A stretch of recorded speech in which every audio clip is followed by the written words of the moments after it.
Bon, Hervé, quand on s'est connus, ouais, c'était le début des années 80, Ouais, au siècle dernier. Ah, tu pratiquais la sculpture. oui. Déjà, donc ton travail, en fait, c'est surtout lié à la sculpture. À l'époque, c'était une sculpture, au fond, qui avait un côté assez pictural, très, très coloré, puis une sculpture très, une sorte de collage, d'assemblage de matériaux. Bon, la figure n'était pas très présente, c'était plutôt une sculpture abstraite. Ouais. Hein, c'est le souvenir que j'ai de l'exposition à Tours là, en 84 ou 85.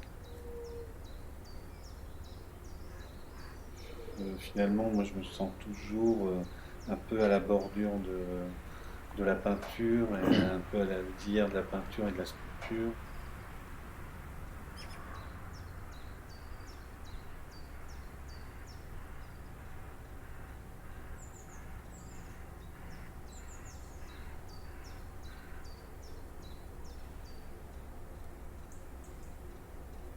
Et en fait, depuis le départ, dans mon travail, j'ai toujours pensé que mon travail pouvait ne se construire que par espèce de stratification presque géologique, comme ça, de couches qui s'empilent, et les couches étant des séries de travaux.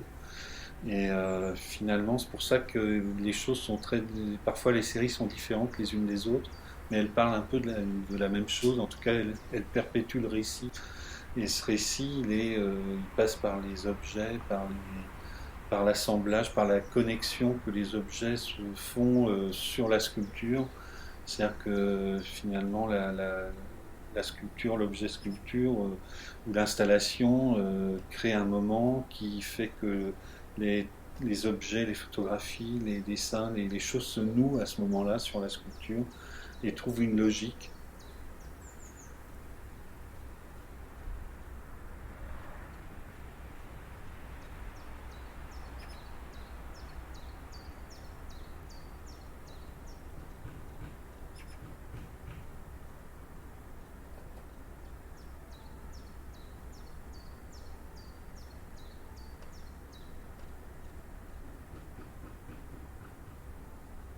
Je peux concevoir une pièce en amont en la dessinant, en travaillant sur des logiciels comme Photoshop ou sur des logiciels 3D. Donc il y a un fond comme ça d'ateliers, de formes, de choses qui existent et de préoccupations et de recherches qui passent par la photographie, la sélection de matériaux, d'objets. Et il y a une cohérence qui se fait à un moment qui est le moment de la fabrication de la pièce. Et cette logique, elle peut être si logique. Enfin bon, il y a un peu de l'absurde, donc il y a le syllogisme et cette idée d'affirmation des choses qui peut être absurde, mais en tout cas elle est là et elle n'est pas contestable d'une certaine manière parce elle a trouvé une justesse en fait.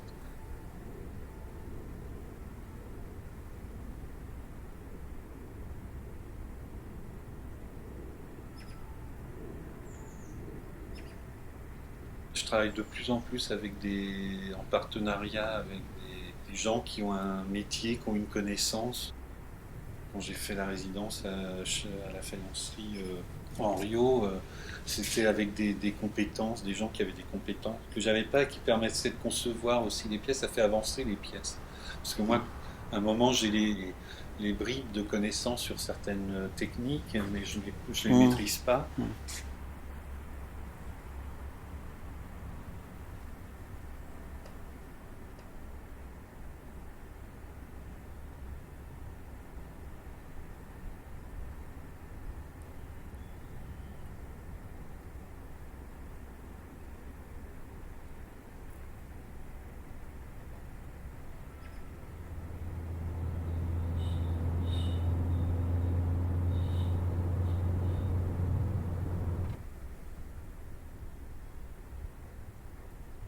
En fait, je suis parti d'une gouttelette, tu sais, une goutte qui rentre dans l'eau et qui forme une corolle.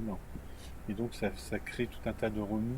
Oui. Et en fait, je suis parti de ces remous de cette forme de corolle et des remous pour simplifier la forme et la refaçonner en 3D.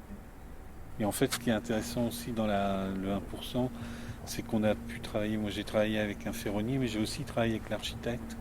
qui lui m'a envoyé ses couleurs on a fait une part de chemin en fait l'un vers l'autre avec la couleur.